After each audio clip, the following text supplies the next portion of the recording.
혹시 이분을 한번 보신 적이 있으신가요? 최계월 할머니. 과거 고등학교 때 이 할머니의 아들이 있었는데 이 아이가 바다에 나가서 놀다가 갑자기 사라진 것입니다. 그래서 아무리 찾아봐도 아들이 없어서 사망 처리를 하고 28년 동안에 계속 아들을 위해서 제사를 지내고 이랬던 어머니였습니다. 그런데 죽은 줄로만 알았던 그 아들이 북한에 살아있다라는 소식을 듣게 되었습니다.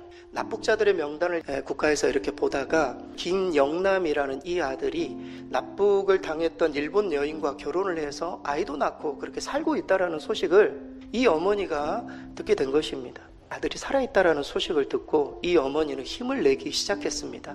내가 죽기 전에 이 아들을 만나야 되겠다. 그러다가 금강산에서 남북 이산가족을 하게 된 것입니다. 죽었다고 생각했던 그 아들을 이산가족 속에서 만남을 갖게 되었습니다.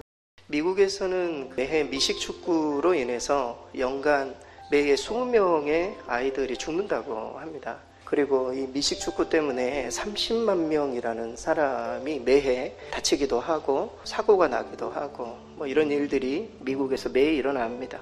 게다가 희생자의 40% 정도가 15세에서 20세 사이에 이제 청소년들이 그렇게 많이 다친다고 합니다. 미식축구가 워낙 이 격렬한 몸싸움이기 때문에 굉장히 튼튼한 헬멧을 착용하기도 하고 또 여러 부상 방지용 장비를 갖추는 것이 필수이지 않습니까? 근데 문제는 이러한 장비 때문에 오히려 상대 선수에게 치명적인 부상을 줄 수 있을 때가 더 많다는 것이죠. 구원도 마찬가지입니다. 사람을 구원하기 위해서 만든 여러 장비들이 있습니다. 과학이라는 장비를, 철학이라는 장비를, 도덕이라는 장비를 갖추기도 합니다. 그러한 모든 것들이 필요한 것은 사실이지만 그것을 너무 신뢰한 나머지 이런 장비로 인해서 사람들이 사망에 이를 수도 있다. 인도의 성자 하면 선다싱이라는 인도의 성자가 있습니다. 그는 예수를 믿는다는 이유로 집에서 쫓겨나서 온갖 고난을 당했습니다. 여러분, 인도에서는요, 종교가 바뀌잖아요. 그러면 엄청나게 많은 매를 맞습니다. 그래서 이 선다싱에 관련된 책을 읽어보면은 정말 말이 안 되는 그런 일들이, 놀라운 사실은 그가 그런 혹독한 고난이 연속되는 가운데에서도 평강을 잃지 않았다는 것입니다. 고난과 이 두려움과 고통 속에 그 사람을 만나서 대화를 1시간만 하면 마음의 평강을 얻고 다 찾아갔다라는, 그래서 인도의 성자라고까지 이야기를 해요. 그가 어느 해 영국 국회에서 연설할 기회가 생겼습니다. 참석자 중 한 사람이 이렇게 물었다고 합니다. 당신은 뿌리 깊은 힌두교의 유명한 학자이고 철저한 힌두교인이었는데 어떻게 기독교로 개종하게 되었습니까? 그는 주저없이 이렇게 말합니다. 예수님의 부활 때문입니다. 알렉산더 우튼이라는 복음 전도자가 있는데 복음을 전하고 있는데 한 청년이 그에게 다가와가지고 이렇게 물었다고 합니다. 비꼬는 투로. 구원을 얻으려면 제가 무엇을 해야 됩니까? 이렇게 묻는 겁니다. 너무 태도가 안 좋아가지고 이렇게 말했다고요. 너무 늦었다고. 그러니까 나 구원을 위해서 하고 싶은 일이 있다고, 제가 할 수 있는 일을 정말 꼭 하고 싶다고 그렇게 말하자 이 복음 전도자는 늦었습니다. 이미 그 일은 주님께서 다 이루셨습니다. 우리가 해야 할 일은 없습니다. 이미 주님께서 그 일들을 십자가 위에서 다 이루셨기 때문에 우리가 해야 할 일은 없습니다. 다만 그것을 당신은 받아들여야 됩니다. 이스라엘의 텔아비브, 거기 가면은 야드바심이라는 홀로코스트 박물관이 있습니다. 그 박물관에 가면은 들어가는 쪽에 한 남자가 공포에 떨고 있는 아이들을 보듬고 있는 조형물이 있습니다. 그 주인공은 코르차크라는 폴란드 의사입니다. 이 의사는 자기의 일을 많이 내려놓고 유대인 전쟁 고아들을 보살피는 일을 자신의 사명으로 받아들였습니다. 그러던 어느 날 아이들을 기차에 태워서 수용소로 보내라는 나치의 명령을 듣게 됩니다. 그런 그 순간 이렇게 말했다고 합니다. 이런 고통의 순간 우리 아이들의 손을 누군가 잡아주어야 하지 않겠는가. 난 결코 이 아이들을 버리지 않을 것이네. 그러면서 그 사명에 따라 함께 기차에 타게 되었습니다. 그리고 그들과 함께 죽음을 맞이했다고 합니다. 제 둘째 아들이 학교 앞에 그 편의점이 있는데 그 편의점을 항상 갈 때마다 굉장히 기분이 안 좋다고 이야기를 했습니다.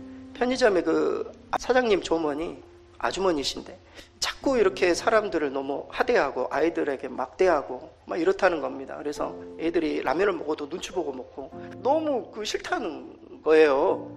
그런데 어느 날 다녀오더니 막 웃으면서 이야기를 하는 겁니다. 그렇게 막 사람들을 막 힘들게 하고 했던 그 주인의 명찰의 이름을 보고 깜짝 놀랐다는 겁니다. 그 이름이 순한 양이에요. 이름이 순한 양. 아이들한테는 그렇게 대하지 않는데 명찰의 순한 양을 보고 아빠 어떻게 이럴 수가 있냐고. 노르웨이의 어느 시골 교회에는 십자가가 세워져 있는 것이 아니라 어린 양의 조각상이 세워져 있다고 합니다. 사연은 이렇습니다. 그 교회가 건축을 할 때 재정이 넉넉하지 않아가지고 성도들이 다 교회를 짓기로 한 것입니다. 교회 종탑을 세우기 위해서 이제 한 성도님이 교회 종탑 위로 올라가서 종탑을 세우다가 그만 다리가 이제 미끌려가지고 거기에서 떨어진 겁니다. 가서 이렇게 딱 봤더니 하나도 다치지 않은 것입니다. 이유는 그 밑으로 엄청나게 많은 수의 양들이 이렇게 지나가고 있었는데 그 양들 위로 떨어진 것이죠. 딱 보니까 성도님이 떨어졌던 그 자리에 어린 양 한 마리가 죽어 있었다고 합니다. 그래서 이제 그것을 교회가 기념하는 마음으로 교회 종탑에 십자가를 세우지 않고 그분을 위해서 죽게 된 그 어린 양의 그 조각상을 그 교회에 세우고 교회 이름도 바꿨다고 해요. 양의 문 교회로. 대기업 입사 면접에서 한 면접관이 청년에게 이런 질문을 던졌다고 합니다. 자네는 종교를 기독교라고 적었는데 만약에 일이 많아가지고 뭐 일요일에 교회 가지 말고 회사에 출근하라고 하면 당신 어떻게 할 건가? 이 이야기를 듣고 청년은 당연히 자기는 교회 갈 거라고. 이야기를 듣고 험악한 표정을 짓자 그 청년은 이렇게 말했다고 합니다. 언제라도 쉽게 신념을 배신할 수 있는 사람을 믿어줄 사람은 별로 없을 것 같습니다. 저는 작은 이익과 타협하지 않고 제가 옳다고 믿는 바를 지키겠습니다. 제가 믿는 하나님께 충성하듯 회사를 위해서도 저는 신실하게 충성할 것입니다. 합격했을까요? 그 당시에는 합격을 했다고 해요. 열심히 그 회사를 다닌다는 그런 간증입니다. 한 애견 사료를 팔려고 하는 어떤 그 기업가가 애견 사료를 어떻게 팔까 하다가 엄청나게 돈을 투자해가지고 설비도 갖추고 그 다음에 광고도 막 세게 때리고 해가지고 이러면은 진짜 애견 사료가 잘 팔릴 것이지 막 마음의 기대감을 가지고 했는데 6개월이 지나도 수입이 나지 않는 거예요. 수입 창출이 되지 않는 거예요. 그래서 직원들을 모아가지고 묻습니다. 우리에게 애견 사료가 잘 팔리지 않는 이유가 뭐냐고. 그랬더니 한 세일즈맨이 이렇게 말했다고 합니다. 광고 효과를 비롯해서 판매에 관한 제반 조건은 매우 훌륭합니다. 다만 걔들이 우리 회사 제품을 싫어한대요. 걔들이 안 먹는 거예요. 아무리 기반 시설을 갖추고 말이죠. 주변에 어떤 광고도 때리고 했는데 걔들이 사료를 싫어하면 무슨 소용이 있겠습니까? 우리가 주변에 많은 음식들 맛있다고 얘기하면 내가 맛이 없으면 살 수 없는 겁니다. 내용이 없는 형식은 생명력이 없어요. 몇 년 전에 고통을 견디는 인간의 능력에 대해서 실험한 것을 제가 읽어본 적이 있습니다. 그 실험 내용은 어떤 것이었냐면 맨발로 얼마나 오랫동안 얼음판 위에서 견디어서 서 있을 수 있느냐. 이 실험의 결과 옆에서 함께 격려하고 지지해주는 사람이 있을 때 아무도 없이 홀로 있을 때보다 2배나 더 오랜 시간을 견뎠대요. 윌리엄 아서워스라는 사람이 이런 말을 했습니다. 아첨해 보아라. 그러면 당신을 믿지 않게 될 것이다. 비난해 보아라. 그러면 당신을 좋아하지 않게 될 것이다. 무시해 보아라. 그러면 당신을 용서하지 않게 될 것이다. 그러나 격려해 보아라. 그러면 당신을 잊지 않게 될 것이다. 우리 모두도 어느 누군가의 칭찬과 격려를 통해 여기까지 왔을 것입니다. 어느 교회학교 교사가 몇 년 동안 아이들을 가르치다가 너무 지치고 힘들고 회의감이 들어서 교사직을 놓게 되었습니다. 그러다 어느 날 전쟁에서 날아온 편지 한 통을 받게 되었습니다. 젊은이 한 사람이 죽어가면서 편지 2통을 썼다고 해요. 하나는 어머니에게, 또 하나는 교회학교 선생님에게. 어머니에게 쓴 편지는 이랬습니다. 당신의 아들이 조국을 위해 열심히 싸우다가 장렬히 전사했다라는 사실을 전해주십시오. 또 하나는 교회학교 선생님이었습니다. 이렇게 썼다고 합니다. 선생님의 가르침으로 그리스도인으로서 살게 되었고 전쟁에서도 죽음이 두렵지 않았어요. 선생님이 저에게 믿음을 가르쳐 주시고 죽음 이후에도 영원한 생명이 있음을 가르쳐 주셨기 때문에 전쟁 속에서도 죽음이 두렵지 않았음을 그 교회학교 선생님에게 꼭 전달해 달라. 어느 교회 목사님이 평생 목회를 하시고 70세가 되셔서 은퇴를 하시게 되었습니다. 교회에서 감사한 마음으로 우리 목사님의 여생을 지내실 집 한 채를 마련해 주었습니다. 그러면서 대표 장로님께서 그 목사님께 이렇게 말씀하십니다. 목사님, 집 문서를 꼭 쥐고 계세요. 은퇴한 후에 그 목사님 부부는 그 가정에서 살고 있었는데 맏아들이 사업을 하다가 어려움을 겪게 된 것입니다. 혹시 아버지 집을 담보로 대출을 좀 받을 수 있는지, 그러자 아버지는 대출을 해주었습니다.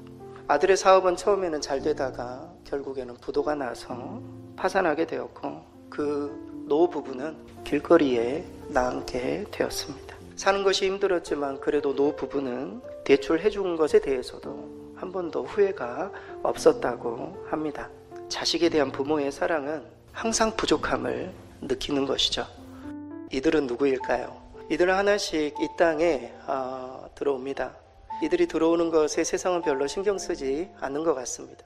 그러나 이들은 조용히 들어오지만 확고하게 그들의 뿌리를 내리고 소리 없이 그들의 힘을 키우고 있습니다. 그리고 세상을 점점 이들이 장악해 갑니다. 결국 이 땅의 모든 것이 이들 손에 들어가게 되는데, 정치도 그렇고 경제도 그렇고 사회, 문화, 종교 모든 영역이 이들의 소하에 들어가게 됩니다. 우리가 지금 우리의 것이라고 주장하는 모든 것을 이들 손에 넘겨주고 우리 모두 또한 밀려나게 될 것입니다. 이들은 누구일까요? 정답은 아이들이죠. 아이들 속에 우리의 내일이 있는데 그것을 보지 못하면 우리는 뒤늦게 후회하고 말 것입니다. 중고등학교 때 왜 그렇게 학교에서 맞으면서 배웠는가? 우리를 가르쳤던 교사들이 맞고 자랐기 때문이에요. 다 보고 배운 대로 하는 거예요. 그만큼 보여주는 것을 통해, 본을 통해 가르치는 것은 엄청난 파워가 있어요. 교육학자인 윌리엄 아더워드는 이런 말을 했습니다. 평범한 스승은 가르치는 말을 한다. 좋은 스승은 자상한 설명을 덧붙인다. 탁월한 스승은 실제로 본을 보여준다. 그러나 위대한 스승은 가르침과 본을 통해 감동을 준다. 티 모렐이란 교육자도 이런 이야기를 했습니다. 우리가 남에게 줄 수 있는 첫 번째 위대한 선물은 좋은 모범을 보이는 것입니다. 완벽한 스승이신 우리 주님이 그렇게 하셨고, 그 주님을 보고 배운 제자들이, 사도 바울이 우리에게 그 본 그대로 전해주었기 때문에 우리가 복음 안에서 성장할 수 있었던 것입니다. 존 웨슬리는 우리가 하나님 앞에 설 때 세 가지 질문을 받는다고 말했어요. 첫째, 너에게 준 시간을 어떻게 관리했느냐? 둘째, 너에게 준 재산을 어떻게 관리했느냐? 셋째, 너에게 맡긴 자녀를 어떻게 양육했느냐? 부모가 자녀에게 줄 수 있는 최고의 선물은 믿음이에요. 그리고 자녀들이 부모에게 줄 수 있는 최고의 선물 또한 믿음으로 사는 것이에요. 부모님이 눈을 감고 죽을 때 해도 자녀들이 믿음으로 사는 것을 보면 평안하게 눈을 감을 수 있는 것입니다. 기적을 많이 베푼다는 어느 스승에 관한 소문을 어떤 한 사람이 들었습니다. 그를 만나고자 먼 여행을 통해서 그 스승의 집을 찾아갔습니다. 마침 현관 앞에서 스승의 제자가 우연찮게 딱 나오는 것입니다. 그래서 그 스승의 제자에게 이렇게 묻습니다. 당신 스승이 기적을 많이 베푼다는데 맞습니까? 그러자 그 제자는 이렇게 말합니다. 글쎄요, 소문에 듣자하니 당신의 나라에서는 사람이 소원하는 것을 하나님이 척척 들어주는 것을 기적이라고 한다지요. 그러나 우리나라에서는 하나님이 소원하시는 것을 사람이 척척 들어드리는 것을 기적이라고 합니다. 술을 좋아하시던 분이 교회에 처음 나오는 그런 날이었습니다. 하필 그날이 맥주 감사 주일이었습니다. 그런데 이분이 맥주 감사 주일을 잘못 읽고 맥주 감사 주일로, 오늘 맥주 감사 주일인가요? 보고 싶은 것만 보지 않습니까, 사람들이? 그래서 이게 맥주로 보이는 것입니다. 교회에서 맥주 파티라도 하는 날인가요? 그때 성도님 한 분이 맥주 감사 주일이 아니라 맥주 감사 주일입니다. 사실 맥주 그리고 맥주 연결되어 있습니다. 다들 보리로 만들어져 있기 때문이죠. 어떤 젊은이가 노인에게 물었습니다. 할아버지, 회개하기 가장 좋은 날은 언제인가요? 묻자 할아버지는 말합니다. 이보게 젊은이, 회개하기 가장 좋은 날은 죽기 바로 직전이네. 그러자 젊은이가 물어봐요. 그러면 자기가 죽는 날은 어떻게 알 수가 있나요? 그러자 노인이 이렇게 말합니다. 자기가 죽는 날을 아는 사람이 누가 있겠는가? 그러하기에 우리는 날마다 회개해야 한다. 회개하기 좋은 날은 바로 오늘이고 바로 지금이네. 어떤 작은 교회에서 크리스마스를 앞두고, 작은 교회인데 핸델의 메시아를 막 열심히 성가대가 준비를 하고 있었다고 합니다. 그 교회 방문한 한 방문객이 이렇게 묻습니다. 사람들도 별로 없는데 이 노래를 누구한테 들려주려고 이렇게 연습을 하고 있냐고. 그러자 목사님은 그렇게 말했다고 합니다. 당연히 하나님께 돌려드리기 위함입니다.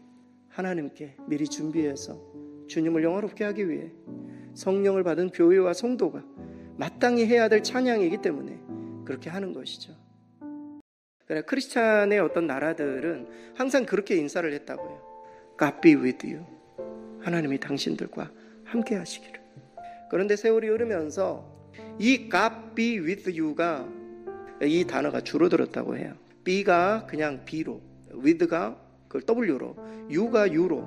사람들이 God be wy 발음을 하다가 지금은 goodbye로 자리가 잡혔다는 겁니다. goodbye.